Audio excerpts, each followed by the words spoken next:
자, 이번 시간에는 448페이지 투자자 분쟁 예방으로 가보겠습니다.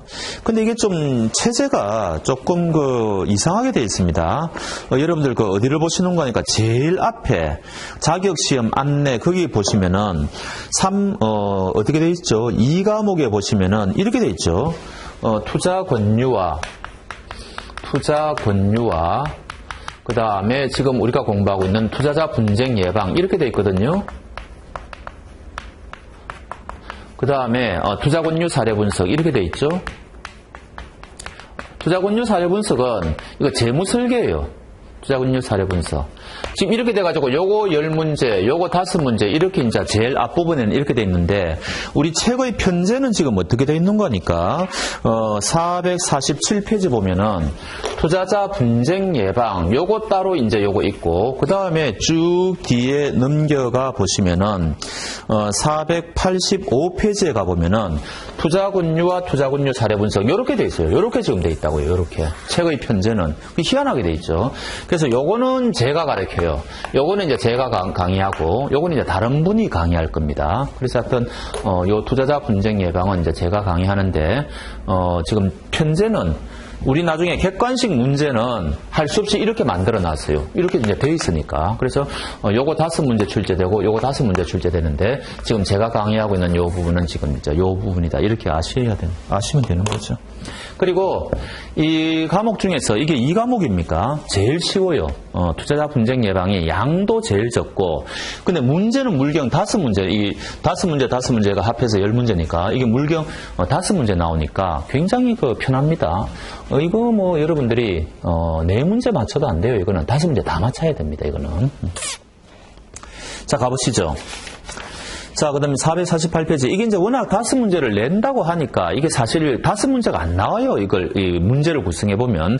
그러니까 이제 세세한 것도 여러분들이 좀 보셔야 되는데 448페이지는 보면 뭔가니까 도대체 무엇을 분쟁이라고 하는가. 이제 이런 것들이 좀 나온단 말이죠. 자, 거기서 제일 위에 가보시면 둘째 줄 금융투자업자는 금융투자업을 영위하는 과정에서 투자자 혹은 고객과 다양한 거래관계를 형성하게 되며 거래관계가 수반되는 권리 의무에 대한 상반된 주장을 분쟁이라는 형태로 표출한다. 이런 것도 다 기출문제예요. 이런 게 지문에 나온단 말이죠. 너무 뻔한 거죠. 그 다음에 또 이제 보면은 통상 금융 분쟁이라 하면 금융 관련 기관, 예금자 등 금융 수요자, 기타 이해관계인이 금융 관련 기관의 금융 업무 등과 관련하여 권리 의무 또는 이해관계가 발생함에 따라 금융 관련 기관을 상대로 제기하는 분쟁을 말합니다. 이거는 어떤 식으로 출제하는 줄 아세요? 지금 이제 원고 피고가 있을 거 아니에요. 이제 분쟁이 있어가지고. 그럼 여기 보면은 뭐 금융 관련 기관을 적어 놓았고, 금융 관련 기관, 또 뭐 이해관계인 뭐 이런 많이 적어 놨죠. 그 다음에 예금자, 이해관계인, 뭐 여러 사람들이 지금 나오지 않습니까? 예금자 또는 뭐 이해관계인 이런 사람들이 누구를 상대로요? 금융 관련 기관을 상대로 지금 뭔가 이제 분쟁을 하는 거 아닙니까? 근데 이렇게 출제를 해요. 금융 관련 기관이 금융 관련 기관을 상대로 뭐를 제기하는 것은 분쟁이 아니다. 이렇게 이게 기출 문제라고요. 그러니까 이 부분은 워낙 출제할 게 없으니까 이런 지문까지 만드는 겁니다. 그러니까 좀 문제가 좀 그렇죠. 너무 좀 그렇게 수준이 높은 문제들이 아니잖아요. 이제 그렇게 아시면 돼요. 그 다음 이제 제일 밑에 금융투자업자가 연루된 금융분쟁은 금융투자업자의 영업 등과 관련하여 자본시장을 규율하는 법령 등에서 부여하는 미출료, 의무 이행 여부가 쟁점이 되는 경우가 되고, 이게 무슨 말이에요? 우리가 이때까지 그 직무윤리라든지 법규에서 뭐를 봤습니까? 여기는 무슨 의무가 발생하고 뭐 의무가 발생하고 이런 건 많이 봤잖아요. 그런데 회사가 그런 의무를 불이행했을 때, 뭐 설명 의무가 있는데 설명 의무를 제대로 이행하지 않았다든지 그럴 경우에 지금 분쟁이 발생한다는 거죠. 그래서 의무 이행을 제대로 했느냐 회사가 그게 이제 소송에서는 초점이 된다는 겁니다. 너무 또 뻔한 이야기죠 사실. 그 다음에 이제 오른쪽에는 정말로 볼만한 게 없어요. 다 넘어가겠습니다. 그 다음에 이제 449페이지 금융투자 상품을 권유하고 판매를 할 때 이 금융 관련 기관이 어떤 그 의무를 지느냐 이제 정권회사 이런 거 이야기하는 거죠. 우리 공부 다 한 거예요. 1번 선관 의무, 그 다음에 고객, 이익 최우선의 원칙, 2대 핵심 원칙이라고 그랬잖아요. 그걸 여기서 또 반복하고 있습니다. 우리가 또 뭐 볼 필요가 뭐가 있겠어요? 밑에서 둘째 줄, 충실 의무를 부여하고 있다, 이런 거. 이제 충실 의무는 선관주의 의무하고 똑같은 겁니다. 그래서 일부 학자들은 이거 옥상옥이다. 선관 의무만 있으면 되는 거지, 뭐 굳이 충실 의무를 따로 부여하느냐. 또 어떤 학자들은 아니다, 이거 내용이 조금은 다르다. 이래가 이제 말들이 좀 있는데, 그냥 여러분들은 다른 사람의 돈을 보관한다든지 운용하는 사람은 최선을 다해야 될 거 아니에요. 그래서 우리 법에서는 그거를 선관주의 의무, 그 다음에 또 하나 더 해가지고 충실 의무라고 이름 짓고 있다. 그 정도로 보시면 되는 거죠. 자, 그 다음에 450페이지 넘겨보시죠. 전혀 뭐 우리 그 시험에 나올 만한 게 없어요. 쭉쭉 다 넘어가시면 되고, 뭐 앞부분에서 직무윤리에서 다 공부한 것들이에요. 그런데 세 번째 패러그래프는 시험에 나올 만한 게 있습니다. 이거는 별표 여러 개 해가지고 너무너무 쉬운 부분인데, 만일 이해 충돌이 발생할 경우 다음의 순서대로 우선순위를 정해야 된다. 첫째, 어떠한 경우에도 첫 번째는 뭐예요?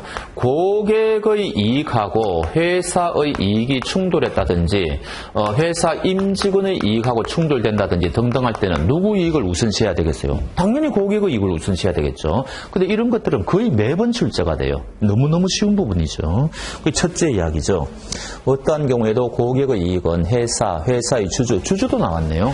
회사의 주주의 이익, 이런 거에 우선해야 된다. 그럼 이제 고객은 빠져야 되겠죠. 이제 나머지 사람들은 어떻게 해야 되느냐, 이런 이야기죠. 그게 둘째입니다. 회사 이익하고 임직원의 이익이 충돌할 때는 회사 이익을 우선해야 된다. 이것도 상식적인 거죠. 거꾸로 하면 틀리고. 세 번째, 모든 고객의 이익은 상호 동등하게 취급해야 된다. 여기서는 함정 문제로 어떻게 이제 간혹 출제되는 거니까, 전문 투자자와 일반 투자자는 이익은 차별할 수 있다. 이렇게 했는데, 그건 아니에요. 우리가 투자 권유 같은 거를 할 때는 일반 투자자를 더 보호해야 되는 거죠. 자기 방어 능력이 없으니까. 그러나 이익과 관련해가지고는 투자자 간에 차별하면 안 되죠. 그래서 그거는 조금 함정 지문입니다. 하여튼 여러분들은 모든 고객의 이익은 동등해야 된다. 그렇게 이제 하면 되는 거죠. 자, 그 다음에 또, 이해상충 방지와 관련해가지고, 이거 우리가 직무윤리에서 다 본 것들이에요. 이거 어떻게 해야 되느냐, 이거. 여기 또 나와요, 또. 이거 다 넘어가시면 되는 겁니다. 여기에서 시간 관계상 또 우리가 중언, 부언할 필요가 없는 거죠. 그 다음에 이번에 소속 회사에 대한 충실 의무. 우리가 어디서 봤죠? 직무윤리에서 본인의 회사에 대한 의무라 그래가지고 7가지를 봤지 않습니까? 그 내용의 일부를 또 여기에서 이야기하고 있는 겁니다. 그러니까 여기서 볼 필요가 없는 거죠. 물론, 여기에서 출제할 수는 있어요. 출제할 수 있는데 그거는 너무너무 쉬운 문제다, 이런 이야기죠. 전부 기본적인 문제니까. 그래서 넘어가시면 되고, 그런 이야기죠. 자, 그 다음에 3번에 정확한 정보 제공 의무. 내용이 없죠. 제목만 봐도 뭐 끝났습니다. 그러니까 그 다음에 요거는 하나는 보십시다. 넷째 줄. 반드시 고객에게 불리한 정보도 제공하여 고객이 이를 이해할 수 있도록 하여야 한다. 요거는 간혹 출제돼요. 고객에게 유리한 정보만 제공하면 되고 불리한 정보는 제공할 필요가 없다. 뭐 이런 식으로 출제할 건데 말이 안 되는 소리죠. 상식선에서 얼마든지 풀 수가 있습니다. 넘어가시면 되고. 자, 그 다음에 452페이지 금융투자상품 판매 관련 일반 기준. 자, 고객에 관한 정보 어떻게 해야 되느냐. 이거 함부로 부당하게 이용하면 안 되죠. 또 그런 이야기들이 쭉 나오고, 셋째 줄, 만일 고객에 관한 어떤 사항이 비밀 정보인지 여부가 불명확할 경우에는 일단 비밀이 요구되는 정보인 것으로 취급해야 된다. 이거 우리가 어디서 봤습니까? 직무윤리에서 다 본 것들이거든요. 그러니까 또 통과해도 되고. 그 다음 거는 조금 혹시 싶어서 밑줄 것일 필요가 있습니다. 특히 고객의 금융거래와 관련하여서는 금융실명법이 적용됩니다. 그 정도는 아십시오. 그 다음에 그 밑에 거 다 한 것들이고, 그 다음에 회사 정보. 당연히 이거 누출해서는 안 되겠죠. 우리가 비밀 정보라고 해가지고 다 봤잖아요. 그래서 다 중복되는 거고, 오른쪽에 보니까 제일 위에 일반적으로 회사 정보 유출에 대하여는 부정경쟁 방지법이라는 게 있습니다. 여기에서 규율합니다. 그러니까 고객의 정보가 유출됐다든지 잘못되면은 이 고객 정보에 대해서는 규율하는 법이 뭔가 하니까 금융실명제법이라는 거죠. 금융실명제. 그 다음에 회사 정보에 대해서 이게 만약에 유출되었을 때는 규율하는 법이 뭔가 하니까 이거는 부정경쟁방지법이라는 겁니다. 그러니까 요렇게 가면 이제 틀린다는 거죠. 요런 것까지 뭐 저는 내지 않을 것 같은데, 출제하지 않을 것 같은데, 혹시 싶어서 워낙 이쪽 부분에서는 출제할 게 없으니까 요런 것 정도 이제 밑줄 꺼 놓으시라는 이야기예요. 자, 이제 드디어 나왔네요. 개인정보법. 이거는 뭐 당연히 출제가 되죠. 이거는 두 문제 출제도 돼요. 두 문제. 워낙 이제 지금 이 부분에서 출제할 만한 게 없으니까. 개인정보보호법. 첫 번째는 이거 일반법입니다. 우리가 이제 개인정보에 관련된 법이 한 4가지가 있거든요. 그 중에 이 법은 일반법이에요. 그러면 특별법이 3개 있는데 특별법 3개는 외울 필요가 없겠죠. 다음 중 개인정보에 대한 법이 중에서 일반법인 것은 하면 이게 정답이니까. 그러니까 외울 필요가 없는 거예요. 그러니까 특별법이 먼저 적용되고 그게 없으면 이제 일반법으로 오는 거 아닙니까? 뭐 그런 거고. 그 다음에 이제 정보의 종류라 그래가지고 3가지가 있죠. 그래서 이제 우리가 고유 식별 정보, 주민등록번호 이런 거죠. 그 다음에 금융정보, 요 민감정보를 먼저 쓸게요. 요거는 간혹 출제될 때가 있어요. 이 사람이 어떤 병을 앓고 있느냐, 지금 알았던 적이 있느냐, 지금 건강 상태가 어떠냐, 이 사람이 무슨 진보적인 정당에 가입하고 있느냐 등등 굉장히 예민한 것들 있지 않습니까? 취미가 뭐냐 이런 거. 이거 전부 민감 정보예요. 그래서 요거는 옛날에는 좀 출제가 됐습니다. 그다음에 이제 이 사람이 계좌번호 같은 거, 이제 금융 정보라고 그러죠. 그래서 이제 요 3가지 중에서 요거 2가지는 특별히 더 이제 엄중하게 보호한다는 거죠. 요거는 본인의 동의가 있다든지 아니면은 법에 규정이 있어야만 다른 제3자에게 제공할 수가 있는 거죠. 이제 그런 거고, 특히 이 중에서도 최근에는 이 식별정보 중에서도 주민등록번호는 더 엄격하게 관리하고 있죠. 그래서 이 주민등록번호는 아무리 본인이 동의를 했다 하더라도 법에 근거가 없으면 함부로 이거 사용할 수 없죠. 그래서 이제 이렇게 주민등록번호는 굉장히 강화되어 있습니다. 그 다음에 이제 3번째는, 이게 이제 제일 중요한데, 우리가 이제 이 개인정보를, 정보를 받는 사람 있지 않습니까? 그걸 우리가 개인정보 처리자라 그러죠. 그럼 이 개인정보 처리자가 이 사람의 개인정보를 지켜주기 위해서 준수해야 되는 준수사항이 있어요.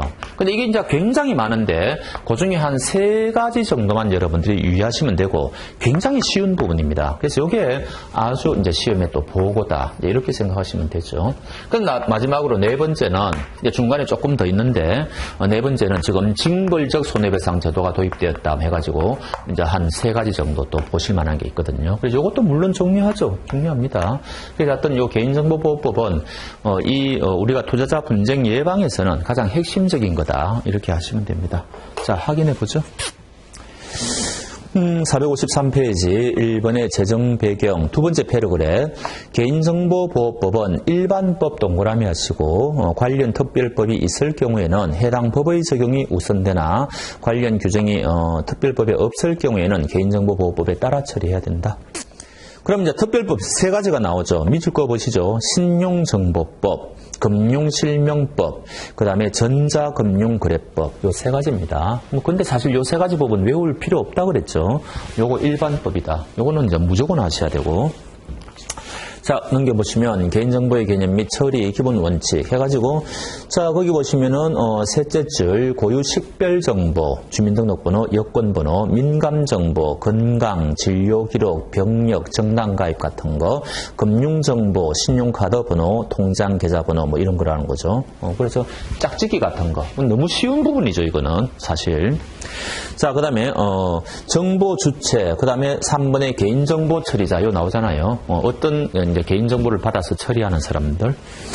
자, 1번 개인정보 처리자의 개인정보 보호 원칙. 거기 이제 1번부터 8번까지 있는데 그 중에 1번 정도 봅시다.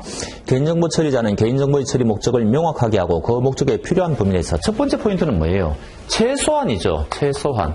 이거 최대한 그러면 틀릴 거 아닙니까? 굉장히 쉬운 부분이고, 그 다음에 2번 넘어가셔도 되겠죠. 3번 넘어가셔도 되겠죠. 4번 넘어가셔도 되겠죠. 5번 중요합니다. 요거 여러분들이 깜빡 속기 쉬운데 이 개인정보를 어떻게 처리했느냐. 요거는 공개입니다. 알려줘야 되죠.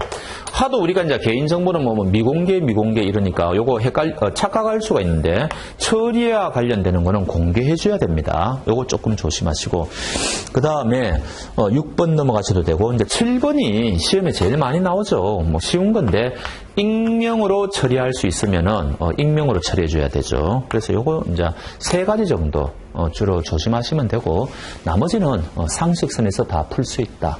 그렇게 보시면 돼요. 그 다음에 이제 이번에 이 정보 주체는 자기의 개인정보 처리와 관련하여 권리가 있죠. 이것도 상식입니다. 1번 어떻게 처리했는지 정보 제공받을 권리. 그 다음에 자기가 개인정보 처리에 대해서 동의 같은 거 선택하고 결정할 권리. 뭐 이런 거 열람 요구할 권리. 정지 뭡니까 정정, 삭제, 파괴 뭐 이런 거 요구할 권리. 구제받을 권리 뭐 이런 거 다 있잖아요. 뭐 이거 시험에 나오면 틀릴 분들 아마 아무도 없을걸요. 자, 그런데 이제 개인정보의 처리 및 관련. 자, 1번 개인정보 처리자는 다음 어느 하나에 해당할 때는 개인정보를 수집할 수 있고 목적 범위에서 이용할 수 있다. 1번 정보 주체의 동의를 받은 경우. 당연하죠. 그다음 그게 우리가 현실에서 제일 많이 발생하고 그다음에 두 번째는 법의 규정이 있다든지 수사기관에서 뭐 요청할 때 그때는 이제 따라야 될 거 아닙니까? 이제 그런 것들이 막 나오겠죠. 다 넘어가셔도 되겠습니다.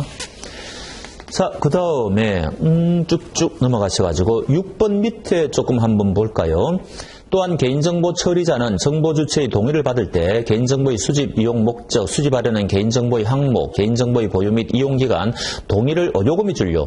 동의를 거부할 권리가 있다는 사실 및 동의 거부에 따른 불이익이 있는 경우에는 그 불이익의 내용, 이 4가지 사항을 정보 주체에게 알려줘야 된다는 거죠. 그래서 요거는 조금 출제할 만하죠. 다음 중 알릴 필요가 없는 것을 해가지고 엉뚱한 거 하나 이제 만들어낼 거 아닙니까? 그거 조금 체크해 놓으시고.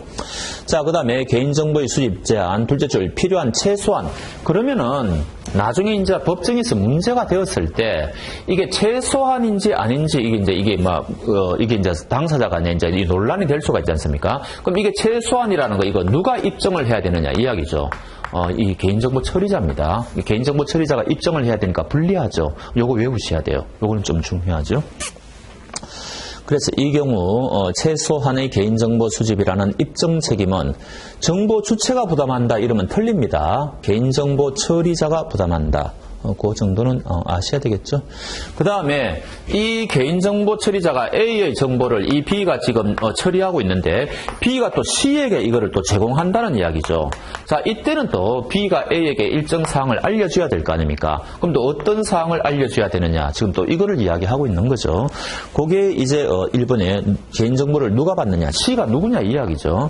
그 다음에 2번 개인정보를 제공받는 자의 개인정보 이용 목적, 3번 제공하는 개인정보의 항목, 4번 개인정보를 제공받는 자의 개인정보 보유 및 이용기간, 5번 동의를 거부할 권리가 있다는 사실 및 동의 거부에 따른 불이익이 있는 경우에는 그 불이익의 내용. 뭐 이런 것들 여러분들 다 해보셨지 않습니까? 무슨 말인지 다 아실 겁니다. 그러니까 이것도 출제할 수는 있는데 굉장히 쉬운 부분들이죠. 그러니까 별로 걱정 안 하셔도 되고.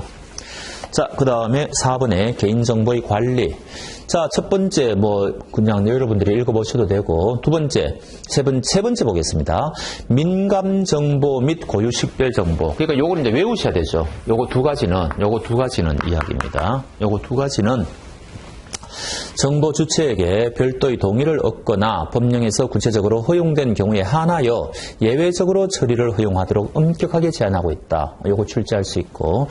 그 다음에 그 밑에 특히 주민등록번호가 나오죠. 요거는 법 개정에 따라 정보 주체의 동의를 받았다 하더라도 법령 근거가 없는 경우에는 처리가 금지된다. 그러니까 여기서 한 걸음 더 나아간 거죠. 요 주민등록번호는. 그래서 요런 것도 출제할 수 있고. 그 다음에 마지막으로 처벌 강화 해가지고 징벌적 손해보상제도. 내용은 두 가지입니다. 고의 과실로 함부로 타인의 정보를 유출했다. 이렇게 될 때는 뭐라고요? 3배까지 배상액을 중과할 수가 있어요. 이거 굉장히 겁나는 겁니다. 사람이 엄청나게 피해자가 많을 수가 있지 않습니까? 그럼 이거 3배 곱해버리면은 금액이 굉장히 커져버리거든요. 그러니까 이거 좀 실효성이 있습니다. 그 다음에 또 하나, 원래는 나의 개인정보 유출을 해가지고 내가 이제 뭔가 피해 입었다는 거죠. 근데 그 입증하는 게 굉장히 어렵잖아요. 이때 300만 원까지는 판사가 배상 판결을 명할 수 있습니다. 그래서 그 300만 원 해놓으시고, 혹시 싶어서 말씀드리는데 우리 법이 이런 게 좀 있어요.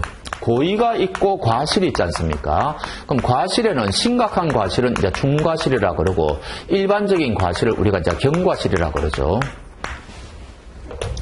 그런데 이 중과실을 고의하고 동격으로 보는 경우가 생각보다 많아요. 이거는 사실은 일부러 하는 거고 이거는 실수한 거 아닙니까? 양자를 똑같이 볼 수가 없죠. 그런데 심각한 실수는 고의하고 똑같이 보는 게 굉장히 많아요. 이것도 그렇게 돼 있죠. 458페이지 제일 위에 고의 중과실로 개인정보를 유출한 기관 이렇게 돼가지고 요건이 이 경과실은 빠져버리는 거죠. 그러니까 이것도 조금 조심하십시오. 요건이 고의나 중과실로 정보를 유출해야 된다. 이런 겁니다. 그 다음에 그렇다면은 이제 이거는 개인정보 처리자를 이야기하고 그 개개인에 대해서는 그러면 처벌할 수가 없느냐 이 이야기 아니에요. 할 수 있다는 거죠. 이것도 간혹 출제가 되죠. 제일 밑에 개인에 대하여도 부정한 방법으로 개인정보를 취득하여 타인에게 제공하는 자에게는 징역 5년 이런 것까지 외울 필요는 없습니다. 하여튼 뭔가 형사벌 규정이 있다는 거죠. 그렇게 보시면 되고. 자, 이제 금융소비자 보호.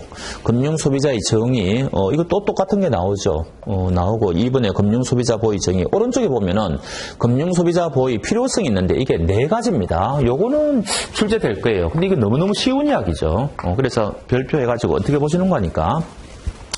둘째 줄, 상품 선택이 다양하지 않다는 거죠. 우리 쪽 이 금융상품은 다른 일반 상품에 비해서 그렇다는 이야기입니다. 그 다음에 가격 흥정할 수가 없죠. 그 다음에 상품을 거래 교체를 쉽게 할 수가 없죠. 수수료 물어야 되니까. 그 다음에 정보의 대칭성, 정보가 너무 비대칭성이죠. 요 4가지 이유 때문에 금융소비자가 보호돼야 된다는 겁니다. 그럼 이거는 문제가 2가지 형태예요. 다음 중 금융소비자가 다른 일반 소비자에 비해서 더 보호받아야 될 이유가 아닌 것은 이렇게 이제 낼 수가 있고, 또 하나는 요 4가지 이유 중에서 가장 핵심적인 이유가 뭐냐, 그걸 또 물을 수가 있거든요. 거기에 답이 있어요. 그거 보시면은 그 첫 번째 패러그래프 제일 끝에 나옵니다. 이러한 정보의 비대칭성은 두 당사자 간 교섭력의 불균형을 초래하는 가장 직접적인 원인이라 할 수 있다. 요걸 또 낼 수가 있죠. 그래서 다음 중 가장 직접적인 원인은 이러면은 항상 우리가 하는 이야기지만 정보의 비대칭성 이렇게 보시면 되는 거죠. 자, 그 다음에 460페이지 준수 절차. 이거 우리가 또 직무윤리에서 다 했던 거 아닙니까? 여기서 뭐 볼 게 없어요 도대체. 내부 통제 기준이 나오는데 뭐 여기는 더더군다나 전혀 내용이 없어요. 그 다음에 461페이지 위반에 대한 제재가 나오는데 이거 골치 아픕니다. 이거. 형사벌칙이 나오는데 첫 번째 패러그래프는 징역 3년 이하의 징역 또는 1억 원 이하의 벌금이고요. 두 번째 패러그래프는 징역 1년 이하의 징역 또는 3천만 원 이하의 벌금이죠. 요 양자를 섞어가지고 다음 중 그 내용이 다른 것은 이거는 여러분들 틀리라고 내는 겁니다. 그래서 만점을 원하시는 분들은 이거 외우십시오. 이거 있잖아요. 그거 보시면 첫 번째 패러그래프에 뭐가 있습니까? 무슨 투자권유 대행인 이외의 자에게 투자권유를 대행하게 한 자, 손실보전 금지 조항 위반자, 그 다음에 제일 위에 거짓의 내용을 알리는 행위, 불확실한 사실에 대하여 단정적 판단을 제공한다는 것 등등 뭐 이런 거 있지 않습니까? 등록 전에 투자권유를. 이런 것들은 징역 3년 이하의 징역이나 1억 원 이하의 벌금이라는 거죠. 저도 이거는 다 못 외워요. 그러니까 이 부분에서 출제할 수는 있는데 이게 출제가 되면 거의 틀리라고 내는 문제인데 여러분들 중에 완벽을 기하고 싶으신 분들은 2개 중에 하나만 외우면 되겠죠. 위에 거를 외우든지 밑에 거를 외우든지 외울 필요는 있습니다. 의외타 문제예요. 그야말로. 그리고 이거 모른다고 해서 여러분들이 합격을 못하느냐 전혀 지장이 없다는 거죠. 제 이야기는. 자, 그런 이야기고 그 다음에 제일 밑에 양벌 규정이 있다는 거는 똑같습니다. 넘어가겠습니다. 자, 그 다음에 462페이지 행정제재. 이거 금융위원회가 당연히 하겠죠. 특별한 거 없고요. 그 다음에 3번 자율규제기관. 이거는 뭡니까? 거래소 아니면 협회겠죠. 그런 이야기고. 그래서 이제 쭉쭉 또 나옵니다. 그 다음에 4번 회사 자체가 스스로 이제 알아서 내부 징계 절차가 있고 5번에 또 민사 책임 뭐 이거 뭐라 그랬어요? 채무 불이행 책임. 그 다음에 뭐 불법행위 책임 뭐 이런 거 있다 그랬잖아요. 뭐 그런 거고.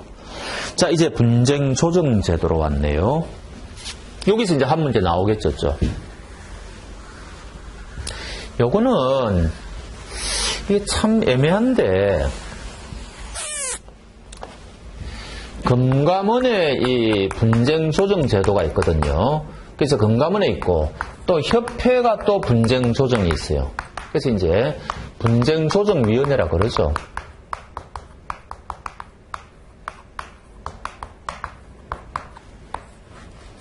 그래서 우리가 이제 그 재판을 하게 되면은 우리가 굉장히 시간이 오래 걸리지 않습니까? 또 변호사도 선임해야 되고 비용도 많고 굉장히 골치 아파지죠. 또 이제 불복하게 되면 2심까지 가야 되고 또 불복하면 3심까지 가야 되고 시간이 엄청 걸리죠. 이제 그런 폐단이 있기 때문에 이제 조정이라는 제도가 필요하게 되는데 조정도 또 꼭 그 좋은 점만 있는 게 아닙니다. 조정하다가 요즘 특히 우리가 제가 금융소비자보호법 할 때 말씀드렸는데 회사가 이거를 악용한다는 말이죠.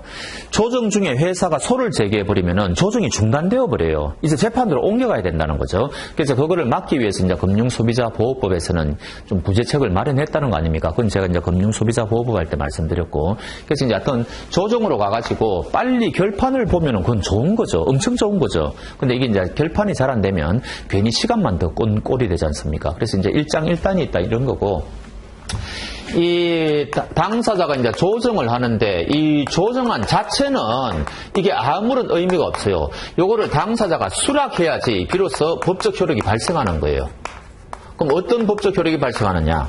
금감원의 조정안을 당사자가 이 수락을 하게 되면요. 요거는 재판받은 거하고 똑같아요. 요걸 우리가 뭐라고 이야기하는 거니까 재판상 화해라고 이야기를 합니다. 그런데 요 협회죠. 그 다음에 거래소도 마찬가지인데 협회나 거래소는 우리 어디까지나 공적기관이 아니잖아요. 자율규제기관이라 그랬잖아요. 요거는 당사자가 이거를 수락한다 하더라도 어디까지나 이거는 민사상 화해계약에 불과해요. 그럼 이 양자의 결정적인 차이가 뭐냐? 요거는 재판하고 똑같으니까 회사가 약속을 지키지 않으면요 바로 강제집행 들어갈 수가 있어요. 요거를 근거로 해가지고 우리가 강제집행 들어갈 때는 집행권언이라 해가지고 판결문 같은 게 있어야 될 거 아닙니까? 이게 이제 그 역할을 한다는 거죠. 재판받은 거하고 똑같으니까. 근데 이건 어디까지나 사적 약속에 불과하니까 이런 걸 우리가 기판력이 없다 이런 이야기를 합니다. 그래서 요거는 기판력이 있고 요거는 기판력이 없기 때문에 요거는 아무리 약속을 했다 하더라도 회사가 약속 안 지키면은 또 재판 들어가야 돼요. 또 방법이 없는 거죠. 물론 이제 채무 불이행에 따른 무슨 지연이자 같은 거는 물게 할 수 있지만 어찌됐든 굉장히 피곤해지는 거죠. 요게 시험에 제일 많이 나와요. 요거 구별할 줄 아느냐. 요거는 무조건 외우셔야 돼요. 그 다음에 요거는 금감원에 있는 거는 요거 30일, 60일입니다. 그런데 요거는 협회는요 30일, 30일이에요. 근데 이게 좀 문제가 있는 게 거래소는 우리 책에 이제 소개를 별로 안 하고 있으니까 요 협회 부분은 요거는 참고해서 서술하고 있어요. 그래서 과연 이거를 출제하겠다는 소리인지 안 하겠다는 소리인지 알 수가 없어요. 그래서 우리가 이제 금감원에 있는 거는 공적기구니까 요거는 이제 우리가 완벽하게 알아야 되는데 협회는 저는 만전을 기하기 위해서 문제지에는 좀 적어 놓았습니다. 그래서 우리는 조금 같이 보자는 거죠. 자, 확인해보죠. 463페이지 분쟁조정제도. 조정이 뭐냐? 동그라미 1번 넘어가시고 2번 넘어가시고 3번. 자, 읽어보죠. 3번에 분쟁조정기관은 이러한 중립적인 조정안을 제시하기 위해 통상적으로 법조계, 학계, 소비자단체, 업계 전문가로 구성된 분쟁조정일. 요 자리에는 이제 뭐가 그 시험에 나오는 거니까 여기에 당사자가 들어가면 말이 안 되겠죠. 근데 슬쩍 끼워 넣어요.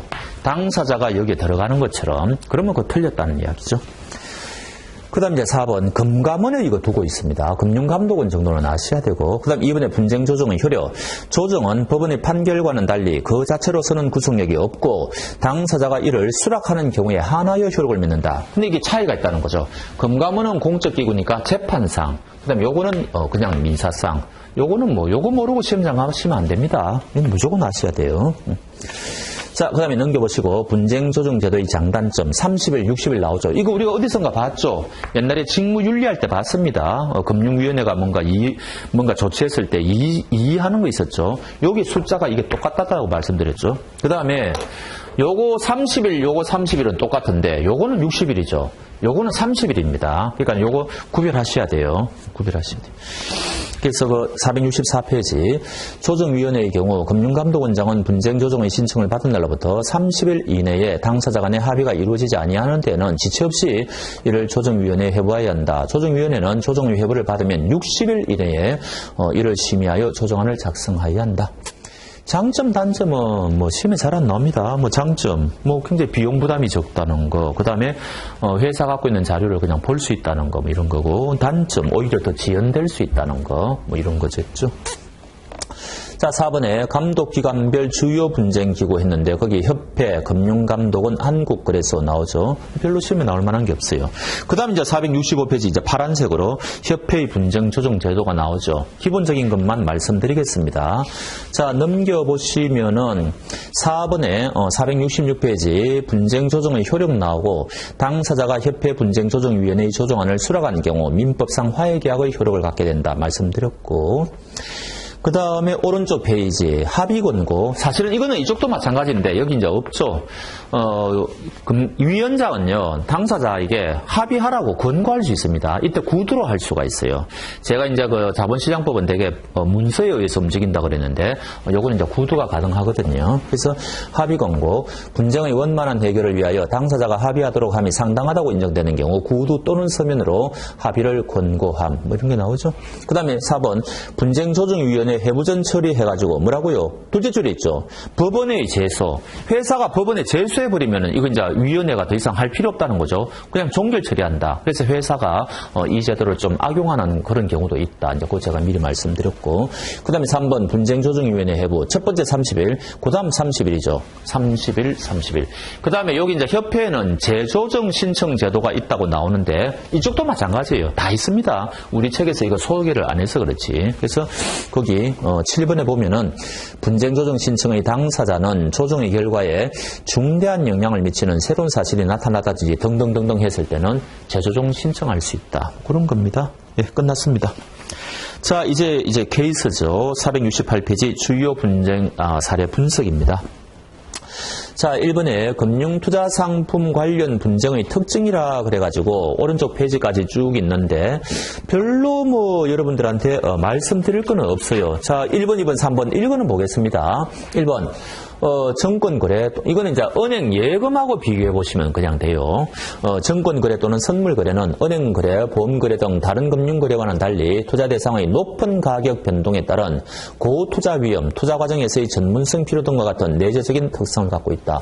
그래서 우리가 이제 은행 가면은 우리가 은행 직원하고 상담하는 거 별로 없잖아요. 그런데 예금에 대해서는 그러나 이제 정권은 그렇지 않다는 거죠. 물론 요즘은 이제 온라인 많이 하지만 2번 고객과 금융투자회사 간의 법률 관계에서도 거래 과정에서 고객의 정권회사 직원에 대한 높은 의존성, 위임 과정 중 금융투자회사 직원의 폭넓은 개입기에 불공정 거래 가능성 등 일반적인 위임의 법률 관계와는 다른 특성. 무슨 말인 거 다 아시겠죠? 이런 거 나오면 틀릴 분들은 없을 것이고 3번 계좌 개설부터 결제 등 거래 종료까지의 거래 과정 중에 고객과 금융투자회사 직원 간에 예기치 못한 분쟁이 발생할 개연성이 높은 특징을 가지고 있다. 이런 거. 그러니까 다 쉬운 이야기죠. 그 다음 2번은 우리가 이제 이 취급하고 있는 정권이나 이 파생상품의 특징 그거를 이야기하는 겁니다. 그래서 이게 어떤 특징이 있느냐. 다인 거예요. 1번. 마이너스가 발생할 수 있다는 거죠. 원금 손실 가능성. 2번. 투자 결과가 회사 책임지는 게 아니잖아요. 본인이 책임지고. 그 다음 3번. 은행에 예금은 한번 넣어놓으면 끝이죠. 그러나 이제 우리가 정권 같은 거는 지속적으로 관리를 해야 되지 않습니까? 그래서 3번. 투자 상품에 대한 지속적인 관리가 요구된다. 당연히 하나만 한 이야기죠. 너무 뻔한 이야기고. 출제됩니다. 되는데 틀릴 만한 부분이 없다는 거죠. 3번에 이제 금융투자상품 관련의 분쟁의 유형이 나오는데 이것도 한 문제 나올 수 있어요. 근데 너무 쉬운 부분이죠. 임의매매하고 일임매매는 우리가 미리 했죠. 그래서 읽어보겠습니다. 임의매매는 뭡니까? 둘째 줄, 금융투자회사 직원이 매매 주문을 받지 않았음에도 하는 거. 그런 거죠. 그 다음 1임매매는 뭐예요? 위임 계약은 있은 거죠. 그런데 이 직원이 뭐라고요? 과다한 매매를 했다든지 해가지고 고객에 대한 선관주의 의무를 위반한 경우죠. 그래서 이제 손해배상 의무가 발생하는 거 아닙니까?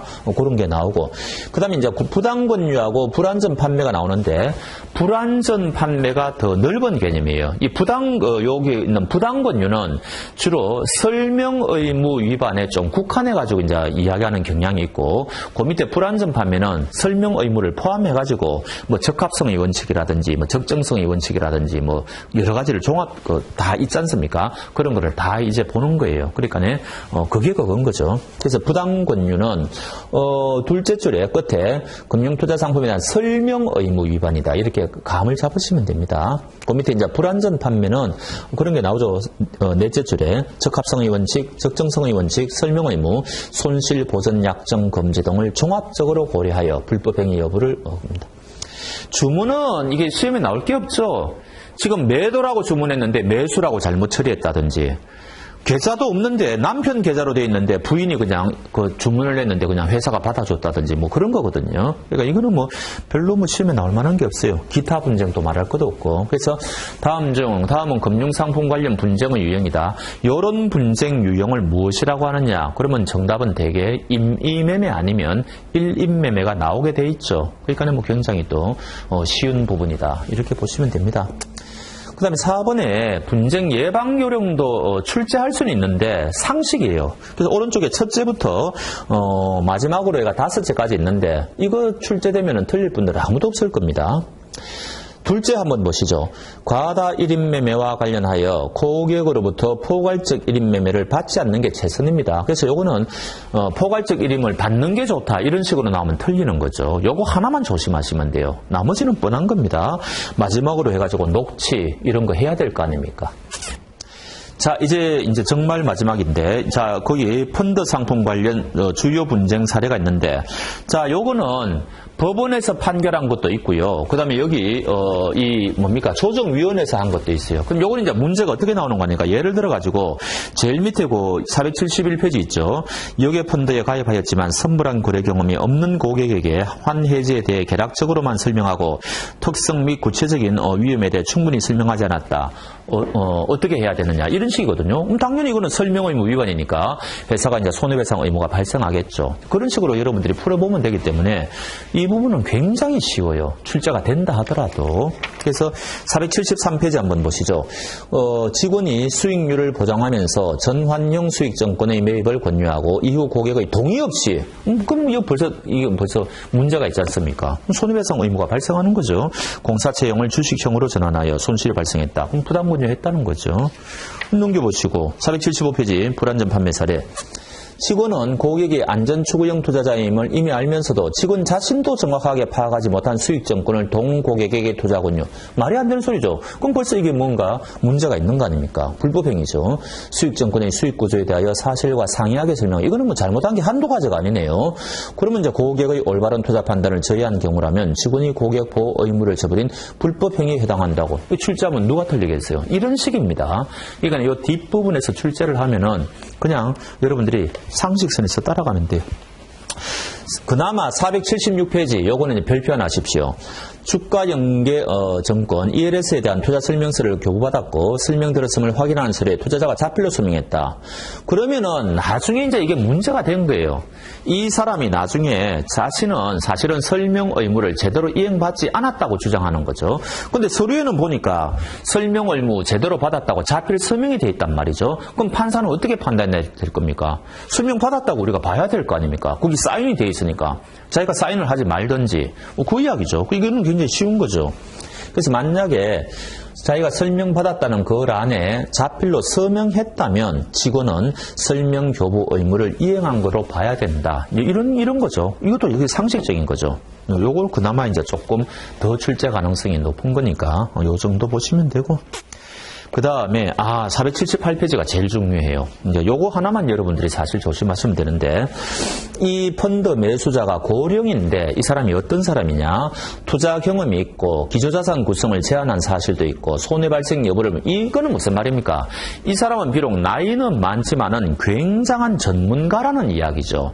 그렇다면은 우리가 이제 고령자에 대해서는 굉장히 주의 의무를 많이 해야 되지 않습니까? 근데 이 사람은 워낙 전문가이기 때문에 그럴 필요 없다는 그런 이야기예요. 그래서 둘째 줄에 이런 거를 고려하여 증권회사가 설명 의무 내지 고객 보호 의무를 위반하였다고 인정하기 어렵다는 말이죠. 그래서 고령자라고 해서 우리가 무조건 보호하는 건 아니고, 고령자 중에서도 이런 전문가 같은 사람들은 특별히 더 보호할 필요가 없다는 이야기죠. 그런 이야기입니다. 그래서 요거는 조금 알아놓으시고, 그 다음 이제 479페이지. 뭐 뻔하죠. 둘째 줄에. 고객이 사인은 했는데 금융회사 직원이 제대로 위험 설명을 하지 않았다는 게 입증이 되었어요. 그럼 당연히 이거는 손해배상 책임이 발생하겠죠. 뭐 그런 거고. 끝났습니다. 그러니까 이 분쟁, 투자자 분쟁 예방은 우리가 굉장히 고득점을 할 수가 있죠. 벌써 끝났으니까. 자, 그 다음에 481페이지 문제가 있는데, 요게 하나 좀 이상한 게 있어요. 저는 조금 이해가 안 가는데, 483페이지 6번 문제 한번 보세요. 다음 중 금융투자 상품의 내재적 특성에 대한 설명으로 적절하지 않은 것. 1번 원금 손실 가능성, 2번 투자 결과에 대한 본인 책임 원칙, 3번 투자 상품에 대한 지속적인 관리 요구, 4번 금융투자 회사 직원에 대한 높은 의존성. 정답은 뭐예요, 여러분들? 저는 정답 없다고 봐요. 이 다 맞는 거 아닙니까? 근데 지금 밑에 해설을 한번 보세요. 4번 모든 금융투자 상품이 금융투자회사 직원에 대한 높은 의존성을 수반하는 것은 아니다 해가지고 4번을 정답으로 하고 있어요. 저는 이거는 좀 문제 있다고 봐요. 제 생각은. 근데 만약에 요 6번 문제가 그대로 만약에 여러분들이 시험장에 갔는데 요게 그대로 만약에 출제가 되지 않습니까? 그럼 그건 방법이 없는 거죠. 4번을 정답으로 해야 되는 거죠. 지금 그렇게 돼 있으니까. 그래서 제 이야기는, 저는 이거를 정답이 없다라고 보는데 요 문제가 그대로 출제가 되면은 여러분들이 4번을 정답으로 하시라는 겁니다. 무슨 말인 거 아시겠죠? 4번이 왜 틀렸습니까? 그리고 해설도 좀 궁색하죠. 저는 그렇게 보거든요. 여러분들은 저하고 다르게 생각하는지 모르겠지만 4번 해설이 맞다고 생각하시는 분들이 계실지도 모르겠지만 저는 그렇다는 이야기입니다. 그래서 요거 하나는 조금 이상해서 여러분들한테 말씀을 드린 겁니다. 자, 이렇게 해가지고 제가 지금 요 2과목입니까? 여기에서 법규, 그 다음에 직무윤리, 그 다음에 투자자 분쟁 예방, 제가 맡은 과목은 다 기본서 강의가 끝났습니다. 그래서 특별하게 다른 자격시험보다는 펀드가 제일 쉬우니까요. 대행인 쪽은 여러분들이 부담이 없고, 나중에 객관식 문제를 통해서 우리가 또 문제지를 통해서 한번 또 핵심 요약도 하고 실전에 어떤 식으로 문제가 나왔는지 한번 확인하고 그런 절차를 거치면은 거의 여러분들이 합격하는 거는 굉장히 쉬운 이야기다. 이런 이야기를 말씀드리고 다음에 문제 파트에서 뵐 수 있기를 기대하겠습니다. 자, 그동안 수고하셨습니다. 감사합니다.